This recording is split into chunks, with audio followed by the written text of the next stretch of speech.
Então vamos lá, né? Boa noite novamente, né? Agradecer a presença de vocês aí. Eu sei que às vezes são poucos os que estão aqui participando, né? Assim, ao vivo, online, como nós estamos fazendo, mas eu sei que muitos assistem essas aulas depois. E eu fico muito feliz assim, agradecer, né, o empenho de vocês aí, né? Fico muito alegre mesmo assim de ver essa motivação que vocês têm para estudar. Porque normalmente as pessoas falam que aluno não gosta de escrever, que aluno não gosta de estudar, né? E o que nós vemos aqui é totalmente o contrário. Nós temos esse grupo com um número grande de pessoas, as nossas aulas presenciais na quarta-feira, eu abri de início, era para 30 pessoas, mas nós já estamos em 40 pessoas. Muitas pessoas às vezes mandam mensagem, nem tem como eu colocar mais nessas aulas presenciais, né? Eu fico muito feliz mesmo, porque isso aqui são aulas que não são aulas de escola, que você precisa de nota para passar de ano, não. Isso aqui nós estamos trabalhando com sonhos, nós estamos trabalhando com projetos, nós estamos aqui porque nós queremos, não é? Porque nós estamos em busca, eu também aqui como professor, não é porque eu faço parte de uma instituição e sou obrigado a vir aqui trabalhar. Isso é muito bom, porque quando a gente faz as coisas assim, a gente faz com amor, a gente faz porque a gente quer. Né? E eu tenho certeza, pessoal, que se nós continuarmos assim, você continuar assim empenhado, não tem outro resultado. Você vai ter um resultado bom lá no final do ano, porque todos os anos, isso aí, né, desde 2016, quando iniciou esse projeto, e todo ano nós temos excelentes resultados aí que chamam muita atenção. Bom, estou compartilhando com vocês aí o material e vamos falar sobre o balanço de 2021. Pode estar falando. O Enem de 2021, ele contou com 2 temas de redação. Às vezes tem pessoas que não sabem disso, né? Teve a aplicação regular, que foi lá de novembro, que teve o tema Invisibilidade e Registro Civil, garantia de acesso à cidadania no Brasil. Depois teve uma reaplicação, em janeiro desse ano, com o tema Reconhecimento da Contribuição das Mulheres nas Ciências da Saúde no Brasil. Esses temas, esse segundo aqui, eu não lembro, é porque eu misturo, mas eu acho que eu já até passei aqui para a gente, né, esse tema aqui, ó. Qual o tema que vocês acham mais difícil? Vocês acham que esse foi mais difícil, Invisibilidade e Registro Civil, ou esse aqui, Reconhecimento da Contribuição das Mulheres na Ciência da Saúde? Qual que vocês acham mais difícil aí? Dá uma olhada aí. Se fosse para você fazer, qual aquilo que você não queria, porque você acha que é o mais difícil? Qual que você acha? Pode escrever aí, ou abrir o microfone e dizer. Qual que vocês acham? Qual que você acha, Alexia? Qual o tema que está mais difícil aí? A Ana Laura, a Sueli, o João Pedro também. Qual o tema que está mais difícil aí, na opinião de vocês? O primeiro está mais difícil, Ana Laura? Os outros concordam aí com a Ana Laura que o primeiro está mais difícil? Ó, deixa eu ver aqui, né? Que vocês colocaram lá. A Alexia falou que acha o primeiro também. É engraçado, né? Porque é isso mesmo. Assim, às vezes o que é difícil para um é mais fácil para o outro, ou vice-versa, né? Engraçado que eu achei que esse aqui, reconhecimento das mulheres, reconhecimento da contribuição das mulheres nas ciências da saúde no Brasil, eu achei um pouco mais difícil. Mas vamos só pensar aqui, né, rapidamente, assim, como que seria a abordagem dos dois aqui. Se nós seguíssemos esse esquema que nós utilizamos aqui, que a gente apresenta a problematização na introdução e depois pensa em o desenvolvimento 1, desenvolvimento 2 como causas, né? Esse aqui, o problema é os pais que quando os filhos nascem, eles não levam os filhos para registrar, fazer o registro lá, data de nascimento. Isso, o fato só de não registrar em si, não é um problema assim. Por isso que é um tema bom de abordar as consequências, mas a consequência que é o problema, porque aquele que não é registrado, ele não terá acesso à cidadania. Que direitos do cidadão? Como o direito de votar, né? Nossa democracia, a pessoa ele não vota. O direito de ir e vir, porque quem não tem esses documentos, ele não pode viajar. Quando você vai viajar, você precisa apresentar os documentos. Não tem direito à educação, porque esses pais não podem matricular esses filhos e nem esses filhos podem ser matriculados, já que a escola ela pede a documentação dos pais. Então, nós estamos vendo aí que essas pessoas elas se tornam invisíveis diante da sociedade. Esse é o problema. E aí a gente poderia analisar quais as causas disso. Nós poderíamos falar falha governamental, já que o governo, né, ele não informa a sociedade, ele não cria projetos para combater esse problema. Nós nunca vimos projetos para combater esse problema, nunca ouvimos falar desses projetos para combater isso. O que seria combater isso? Muitas das vezes essas pessoas não têm registro, porque elas também moram em lugares distantes, então deveria ter projetos de visitar essas áreas remotas, né? Essas áreas distantes, para perceber as necessidades dessas pessoas. Poderia ser uma dessas causas aí. Qual que poderia ser outra causa? Descaso da sociedade. Por quê? A sociedade não enxerga isso como um problema, como uma violação de direitos. As pessoas pensam, problema de quem nos... Muitas das vezes as pessoas pensam, não são todos, né? Problema de quem não se registra. Só que isso é um problema social, porque o fato dessas pessoas não se registrarem não é porque elas não querem. Às vezes é por falta de informação, falta de condição, de mobilidade urbana, né? Então, eu poderia usar os dois. E aqui vai uma dica muito boa para vocês.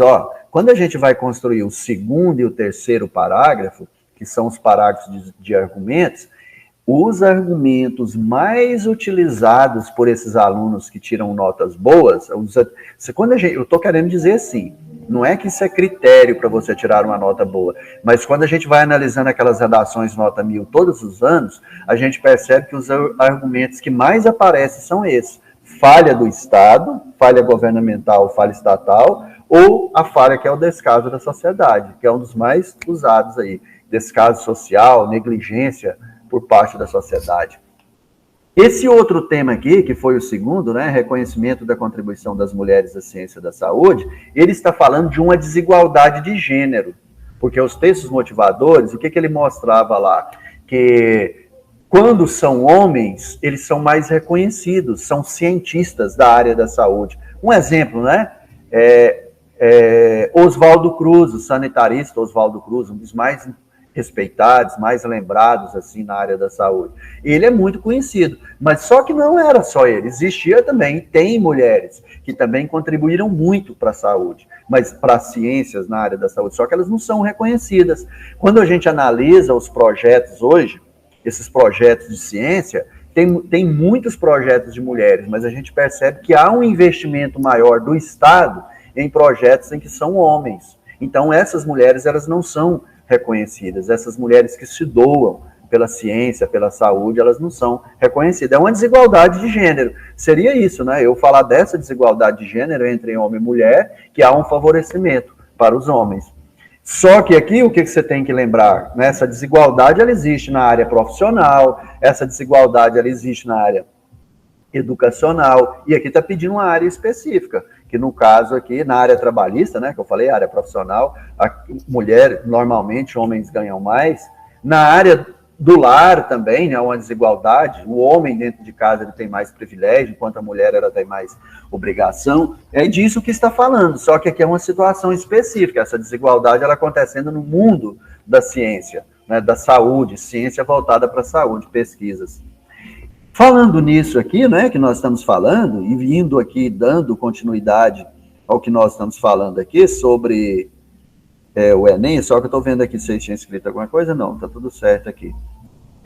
Tem alguns números interessantes aqui. Olha o que está falando. Nessa versão impressa, porque nós tivemos alunos que fizeram a prova online, fizeram online assim, né, pelo computador lá, e nós tivemos alunos que fizeram essa prova impressa. Né? Teve duas aplicações. Então, olha o que está falando, que nessa versão impressa, essa de papel, essa primeira, que né, normalmente é a mais importante, estiveram presentes nos 2 dias de prova, quase mais de 2 milhões de pessoas, né? Quase 2 milhões e 300 candidatos, de um total de quase 3 milhões e meio de inscritos. O que nós estamos percebendo aqui? Mais de 1 milhão de pessoas se inscreveram e não foram fazer essa prova. É a diferença aqui, né, desses 3 milhões e 500, menos esses mais de 2 milhões aqui, 2 milhões e 300. Vai dar uma diferença aí de mais de 1 milhão e meio de candidatos que não participaram dessa prova. É um número alto. Do total aqui, nós vamos perceber que isso dá um número de quase 40% aí, né, mais de 30%. o número de pessoas que não foram. 1/3 das pessoas que se inscreveram não foram. E está falando, por que isso chama muita atenção, né? Que nós tínhamos falado isso ano passado, que é um ano que ia ser um ano de exclusão. Aqueles que conseguem se motivar, aqueles que conseguem estudar, ele leva uma certa vantagem. Por quê? Porque há muitas pessoas desmotivadas, muitas pessoas sem estudo. E uma dica, tá? Para vocês que estão assistindo aí. Isso ainda vale para hoje. Olha, se você consegue ter autonomia para estudar só, para aprender só, tentar tirar o prejuízo, por acaso, se você teve prejuízo anterior no conteúdo, e você pega esse ano para valer, é uma vantagem. Você sabe por quê? Porque a defasagem ainda continua, a desmotivação ainda continua. Então, se você consegue estudar só, você já está na frente de muitas pessoas, porque, infelizmente, muitos são eliminados pelo desânimo, muitos são eliminados pela carência que nós temos na nossa educação, né? Principalmente a educação pública. São muitos alunos que não conseguiram aprender nesses anos anteriores e tem essa defasagem, está apresentando essa defasagem hoje. Isso quer dizer, praticamente, infelizmente, esses acabam sendo eliminados, né? E eu estou falando assim, se você se dedicar, é uma maneira de você se destacar mais, né, entre essas pessoas, já que nós estamos apresentando essa dificuldade. Seria você usar o momento de dificuldade a seu favor. É o que nós tínhamos falado também no ano passado, né, sobre isso, no final do ano passado.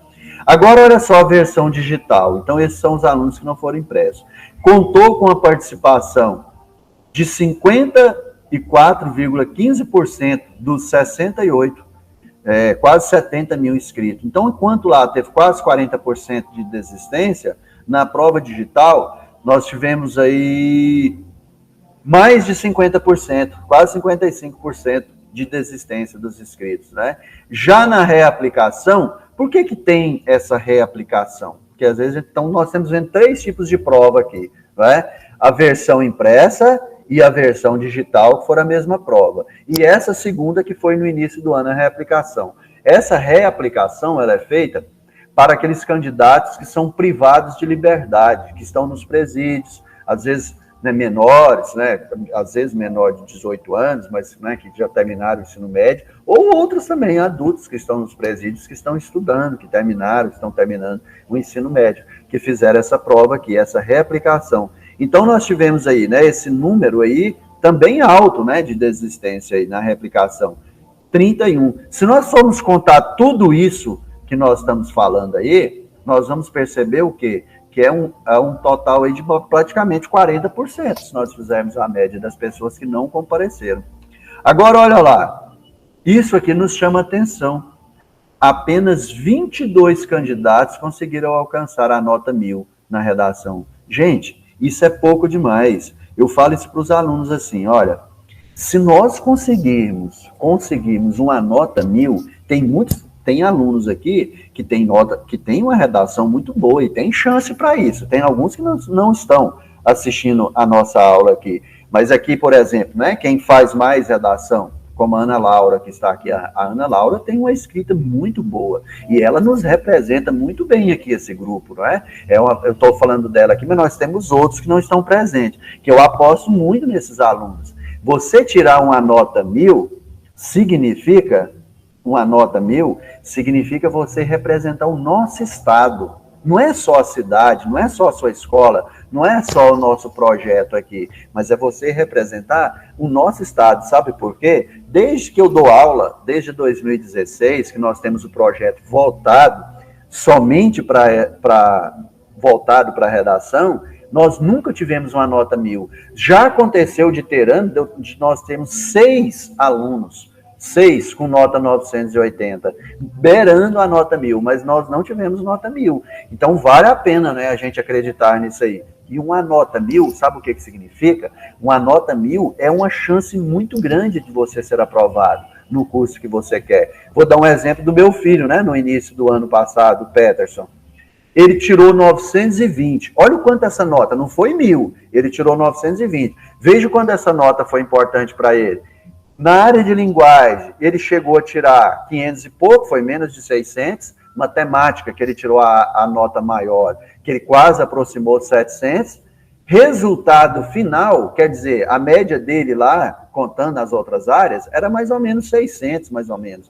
Mas quando pegou a nota de redação e fez essa divisão, são 5 áreas, uma delas é redação, cada uma vale 1.000, quando eles fizeram essa contagem, ele teve uma nota de 700, quase 770 ou quase 780, não me lembro bem, mais ou menos isso. Isso foi fundamental para ele ter aprovação, foi fundamental. Quer dizer, se ele tivesse tirado uma nota 1.000, aí que seria mais fácil ainda. Então, quer dizer, pode ser que você não vá tão bem nas outras matérias, mas você tirar uma nota próxima de 1.000 é muita chance, né, para ajudar você lá nas outras. Lá ajuda muito a melhorar a sua outra nota lá.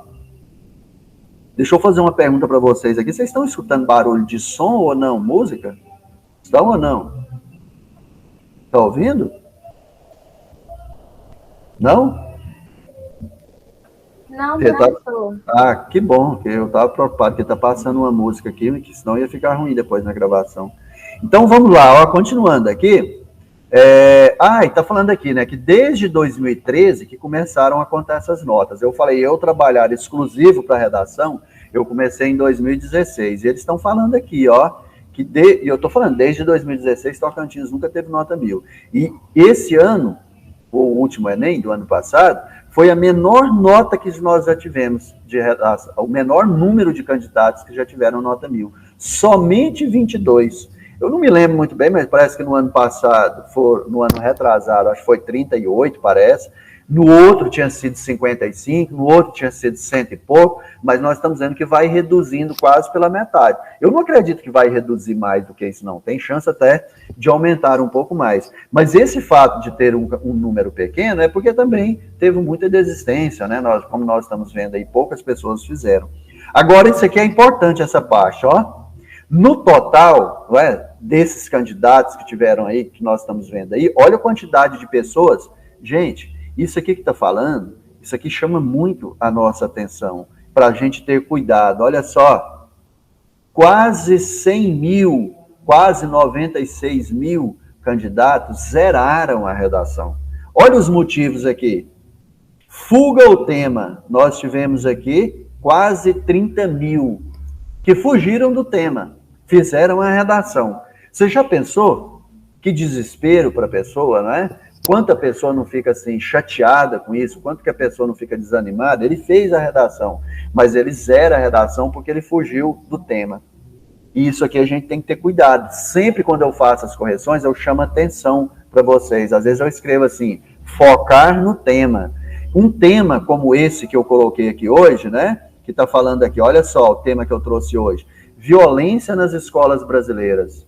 Retorno às aulas após o distanciamento físico. O candidato, logo na introdução, ele já pode falar da violência nas escolas. Mas esquecer que isso você está analisando um momento específico, que é o que nós estamos vivenciando. Esse pós-distanciamento físico, né? Após o distanciamento físico. Se isso não ficar claro na sua introdução, isso você corre o risco de zerar a redação. É por isso, o Enem, ele coloca essas frases que eu considero difíceis, né? Da maneira que ele coloca essa invisibilidade, registro civil, garantia de acesso à cidadania no Brasil, são muitos os que não conseguem nem ler isso, que não conseguem nem fazer uma interpretação. E o resultado, né, o que pode acontecer isso, é zerar. Mas é para isso que a gente tem as aulas, para a gente ter cuidado, né, para não zerar.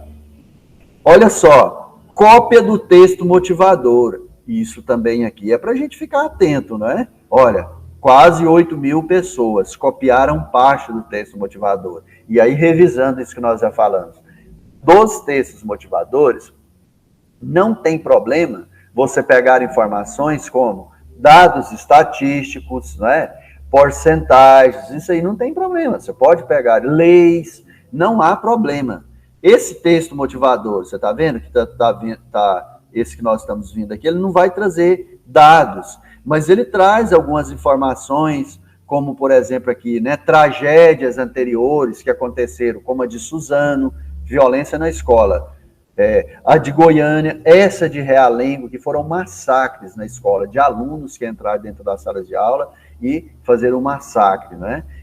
você pode usar isso para fazer a introdução, você pode usar isso para usar como conceito, intertextualidade, não há nenhum problema você usar isso aqui. O que você não pode é escrever. Não tivemos casos de grande... Aí, se você copiou essa parte aqui, ó, dessa forma, isso já é cópia. Mas se você falar assim, casos como o de Suzano, de 2019, em que aconteceu isso, tragédias de alunos provocar grandes massacres, são situações que nos trazem um alerta sobre o momento que nós estamos vivendo. Isso não é cópia, porque você pegou a informação, mas você colocou com as suas palavras.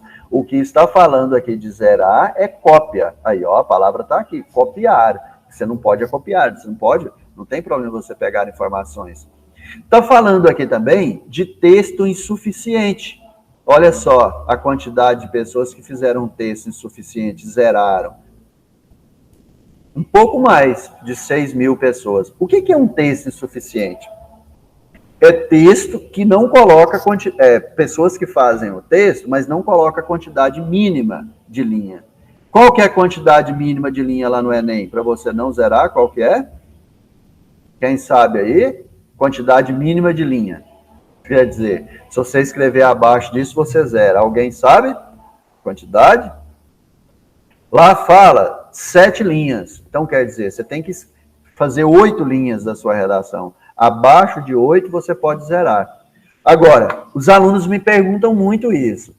Professor, mas 15 linhas é legal? 20 linhas é legal? Olha, o conselho meu, para você que vai querendo tirar uma nota acima de 900, você tem que fazer, no mínimo, 25 linhas para conseguir uma nota acima de 900. Por que eu estou falando isso? Se você fizer uma redação com 20, com 15, você não vai zerar. Você vai zerar se você fizer com 7. Mas, com 15 linhas, dificilmente você consegue colocar todas as informações que são necessárias, que são precisas. Isso é o que pode ser, né, o problema aí, que pode fazer com que você não consiga uma boa pontuação aí. E outra coisa também, cuidado, tá? Porque, por exemplo, a prova que nós vamos ter agora do TCU, que é de concurso, que é feita pela Fundação Getúlio Vargas, eles colocam como mínimo de linhas 15 linhas e o máximo 20, enquanto no Enem é 30. Mas olha isso aqui para vocês verem, ó. Se a pessoa estiver escrevendo essa redação e ele colocar aqui, por exemplo, aí ele conta aqui, ó, quantas linhas tem esse parágrafo. Ele vai 1, 2, 3, 4, 5, 6, 7, 8, 9, 10. Não tem 10 linhas. Aqui tem 9 linhas, porque essa última aqui eu não conto. Essa última aqui, a palavra crianças. Por que eu não conto? Porque só tem uma palavra. Você tem que colocar mais de 3 palavras. Essa última aqui, ó, começa, né? Na obra de Vidas Secas, 1, 2, 3, 4, 5, 6, 7, 8, 9. Tem 9 linhas, porque você tem que ocupar pelo menos a metade aqui do espaço da linha em diante, para contar como linhas. Isso é fundamental em concursos, como eu acabei de dizer, né, e que tem esses tipos de regras, como esse, por exemplo, da Fundação Getúlio Vargas, que é esse concurso que está tendo aqui no estado, tem mobilizando muito, né, os estudantes, tem muita gente apostando, estudando para esse concurso. Se você fizer, por exemplo, 14 linhas e colocar só uma palavra, zerou, né, você zerou, porque você não fez 15. 15 seria, né, ocupar pelo menos mais da metade da 15ª linha lá. Continuando isso aqui que está falando, né? Que está falando também que tem pessoas que fazem parte desconectada, ou seja, escreve partes que não tem nada a ver, né, uma com a outra, que não tem sentido o que está falando lá, escreve algo que não tem nada a ver. O que seria isso, por exemplo? Quando isso aconteceu em alguns Enems, alunos que fizeram o texto e de repente escreveram coisas como, por exemplo, eu não sei se vocês já viram isso é até muito engraçado, mas o aluno, aconteceu isso, eu não lembro se foi em 2017, ele fez a redação, como nós já estamos acostumados com essa estrutura, lá no meio do parágrafo do desenvolvimento, ele colocou desse jeito: agora eu vou ensinar uma receita de missim miojo, macarrão instantâneo. E ele começou, coloque a água para ferver, em seguida coloque o macarrão, coloque sal e tal. Foi falando lá, né, fazendo uma receita. E depois ele voltou para o texto normal. Na época, ele não zerou. E não lembro se ele tirou 500 e pouco ou foi 600 e pouco. Foi uma nota assim, não zerou. E criou uma polêmica muito grande, porque muita gente criticou, falou que os professores não estavam lendo esses textos, mas não é que os professores não estavam lendo esses textos, é porque não havia critérios para isso. Agora, hoje, sim, isso é chamado de impropérios ou partes desconectadas, você pode, sim, zerar a sua redação. São esses casos. Teve caso também lá, de, por exemplo, da mesma forma, nesse mesmo ano, aí foi entrevistar esses alunos, por que eles fizeram isso? Eles falaram que realmente estava testando, para, olha, não tem nada que fazer uma pessoa dessa, né? Sair num domingo para fazer uma prova para falar que está testando. Se os professores estavam lendo. Eles falaram isso depois da entrevista, se realmente os professores estavam lendo. Um outro aluno também, ele começou da mesma forma, ele foi escrevendo o texto, aí num determinado momento, ele começou a escrever o hino do Palmeiras, e depois ele voltou para o texto de novo, normalmente.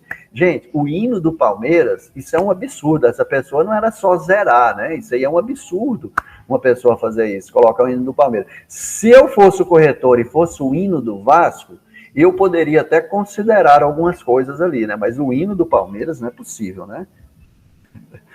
Continuando aqui, ó. Tá falando. Deixa eu só ver aqui se eu falei, se eu esqueci. Não, fuga ao tema, cópia, texto motivador, tal. Olha isso aqui que chama atenção. As nossas primeiras aulas, nós falamos sobre tipologia textual. Pessoal, falando do Vasco e do Palmeiras, não pode escrever a nenhum, né? Isso aí é só uma brincadeira aí. Principalmente do Vasco, né? Eu sou torcedor do Vasco, mas convenhamos, né?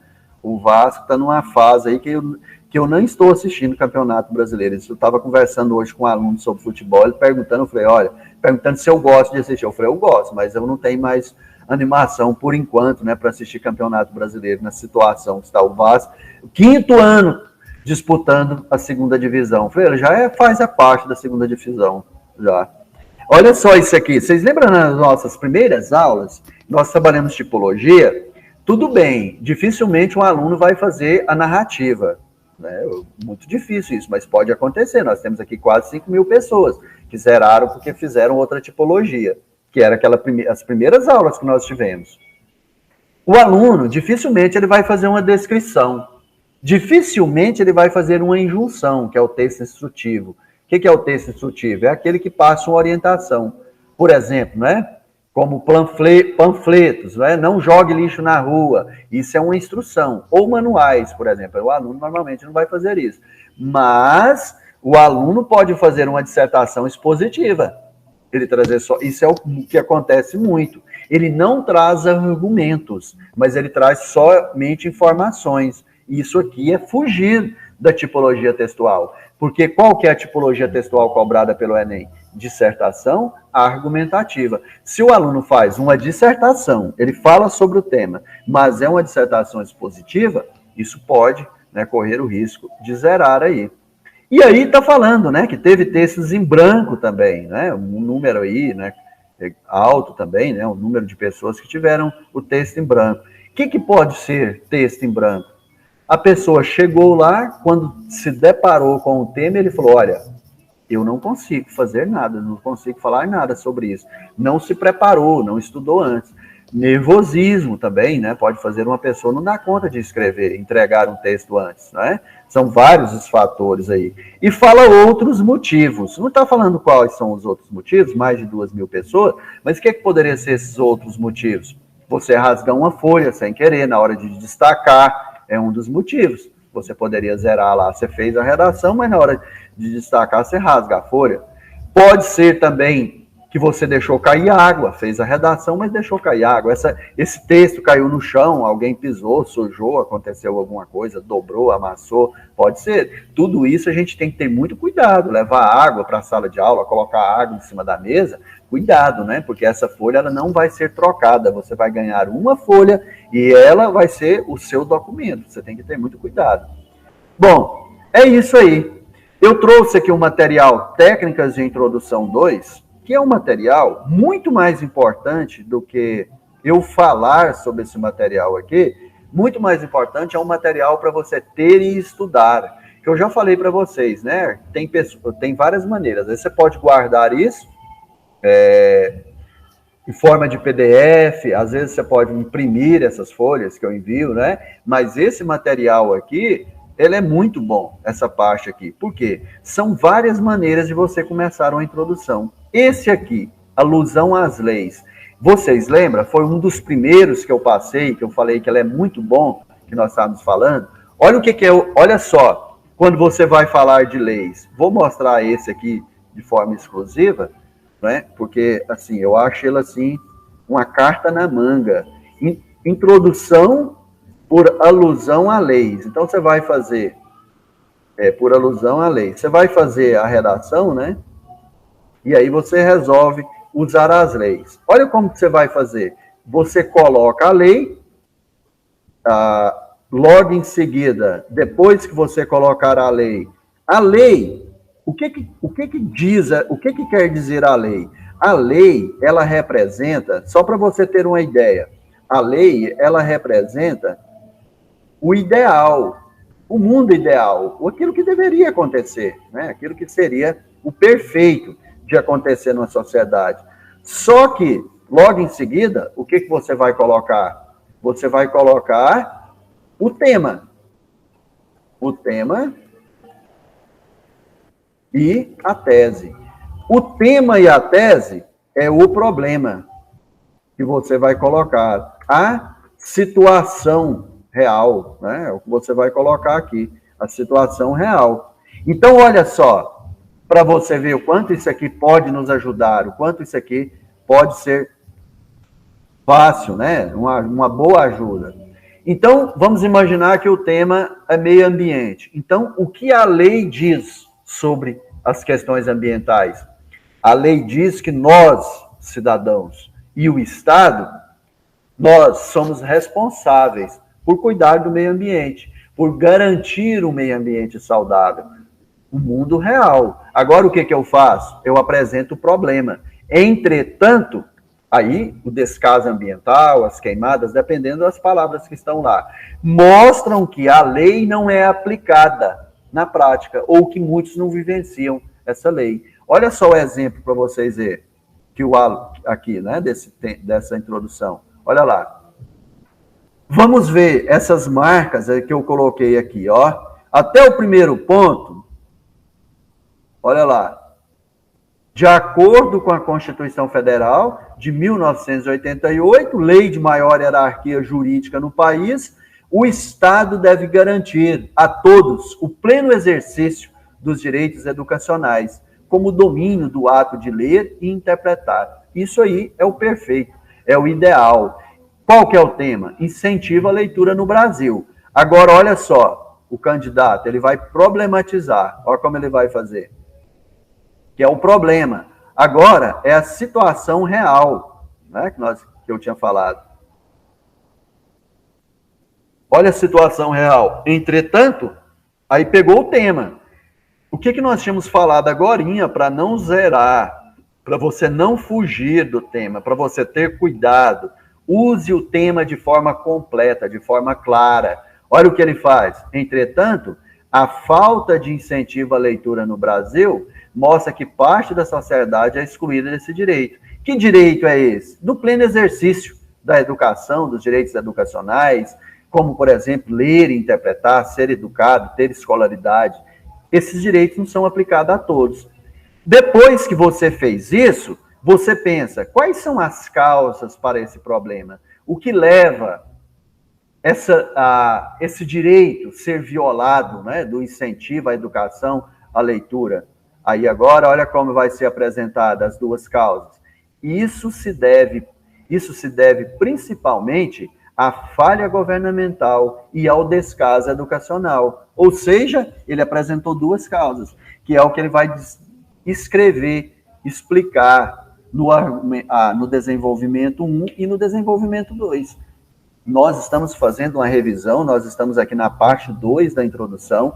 A semana que vem nós vamos para a aula 9, e aí é desenvolvimento, nós não vamos estar falando mais de introdução. Então, se até agora, você que está assistindo agora, né, ao vivo aí, ou você que está assistindo a aula depois, se você tem dificuldade para fazer uma introdução, veja e reveja isso que eu estou falando. Volte na gravação da aula para você ver. Eu já cheguei a fazer esse tipo de introdução, mostrando para vocês aqui, né, em uma das aulas aí fazendo. É muito tranquilo para a gente fazer uma introdução desse jeito. E aí, é bom que nós já estamos, de certa forma, não é, seguros da nossa introdução, já que nós estamos na oitava aula aqui, e nós estamos terminando essa parte. Alusão literária, muito boa alusão literária. Eu não vou ficar lendo o material, eu vou passando, porque depois você vai ler lá, você vai estudar, né? A alusão literária, ela é muito boa, porque ela mostra intelectualidade, ela mostra cultura por parte da pessoa que está fazendo esse tipo de introdução. Embora nós sabemos que nem sempre é verdade. Às vezes a pessoa só decorou, ou ele só entendeu as partes básicas de um livro para usar. Quando a gente pensa numa história, num livro, num tema como esse, que foi colocado aqui, violência nas escolas brasileiras, retorno às aulas após o distanciamento físico, se você não lembra de um livro, exatamente, mas a diferença não é tão diferente. Você pode pensar também numa série, num filme. É a mesma coisa do que vai ser feito aqui. Olha para você ver como que é. Ó, vamos marcar aqui por que o candidato colocou um ponto. Vamos ver o que ele vai fazer. Ó, o tema aqui é os efeitos da escravidão moderna no Brasil. O que é a escravidão moderna? Pessoas que são exploradas pelo trabalho, pela força do trabalho, né? A força do trabalho dele é explorada. Como, por exemplo, não ser registrado, ultrapassar cargas horárias, essas coisas assim. Viverem em situações insalubres, né, devido ao trabalho que ele está fazendo, são maus tratos no trabalho. Isso aí seria uma escravidão moderna. Olha como que vai ser apresentado. Na obra Vidas Secas, de Graciliano Ramos, na obra Vidas Secas, de Graciliano Ramos, ao tematizar a situação de exploração trabalhista sofrida por Fabiano, já é possível perceber uma denúncia contra as práticas de escravidão velada no país. Esses dias, né, numa das nossas aulas, eu me lembro mais ou menos que eu tinha falado um pouco sobre esse livro. Lá, o Fabiano, depois que eles invadem umas terras lá, o patrão, aí depois chega o dono das terras e fala, ó, se você quiser trabalhar para mim, eu não vou te colocar para fora das minhas terras, não. E ele passa a trabalhar. Quando ele passa a trabalhar, todas as vezes que ele vai fazer o acerto, para receber, o patrão fala para ele assim, olha, vamos fazer as contas, quanto que eu te devo por esse mês que você trabalhou? Vamos lá. Você plantou nas minhas terras, você mora nas minhas terras, você come a comida das minhas terras, você está dentro das minhas terras, eu vou somar tanto, assim, assim, eu ia te pagar tanto. Mas já que você não paga aluguel e vive assim, assim, né, bebe do leite, do gado aqui e tudo, seus filhos estão vivendo aqui nas minhas terras, então você só me deve tanto. Ou todas as vezes que ele ia receber, ele só, na verdade, ele ficava devendo cada vez mais para o patrão. Então, o que está falando aqui? Que lá já era possível, nessa obra do Graciliano Ramos, perceber uma denúncia contra a prática de escravidão. Para que eu fiz essa pequena narrativa? Para apresentar agora o tema. Olha lá para vocês verem, olha lá. Com o passar dos anos, leis foram criadas. No entanto, não foram suficientes para mitigar a prática. Não tem esse logo aqui não, né? Porque o logo faz parte já da outra parte. Só até o ponto que era para eu ter marcado. De novo, não sei o que eu estou querendo. Vamos ver, mais uma vez aqui. Aí. Agora, de novo, né? Segue aquela dica, aquela estrutura. Logo, nota-se que a escravidão contemporânea persiste. Ah, tá bom, ainda tem mais essa parte aqui, né? Na verdade, fez eu que fiz essa introdução, não é que ele fez. Há 2 períodos aqui para apresentar o tema. Não tem problema, não há lei, regras para isso, que não pode ser só sem nenhuma pontuação.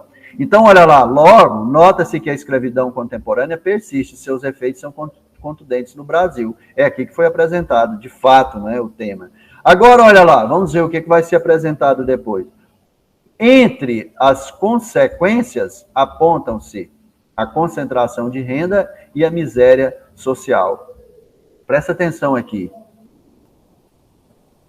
Às vezes, você está perguntando assim, Professor, por que você não colocou consequências? Por que você não fez daquele jeito que a gente está acostumado a fazer? Entre as causas do problema, evidencia-se como causas. Por que está consequências?